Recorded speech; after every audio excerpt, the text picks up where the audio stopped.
Na kwanza kabisa, Mheshimiwa Rais William Ruto, bado mimi ndio John Medhu, bado ni mimi, sijabadilika, bado ni yule John Medhu wa zamani.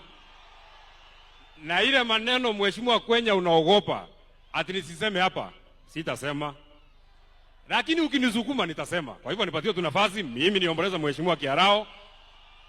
Kwa hivyo Mheshimiwa Rais, mimi nataka nikuambie nikiwa hapa, kwa sababu sijakuona kwa siku nyingi. Kwanza nikuambie mimi kama John Medhu, an adult of sound mind, senator wa kaunti ya Nyandarua, mimi ninakuheshimu sana. Na kuheshimu kama rais wa Jamhuri ya Kenya, na kuheshimu kama amiri jeshi mkuu, na kuheshimu kama mzazi, kwa sababu watoto yako ni warika yangu. Lakini hata kama ninakuheshimu Mheshimiwa Rais, jambo moja tu ujue, nakuheshimu lakini mimi sikuogopi.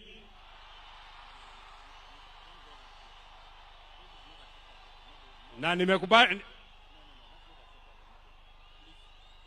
Sawa, nimekubali sana. It is important kusema mimi, hata unipige, hata univuruge, hata ufanye nini Mheshimiwa Kwenya, kwani senator wa hapa ni nani? Hata yeye mheshimiwa.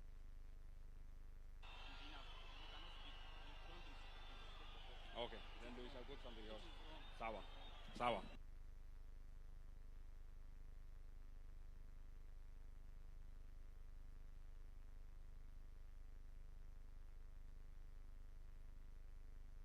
Sawa.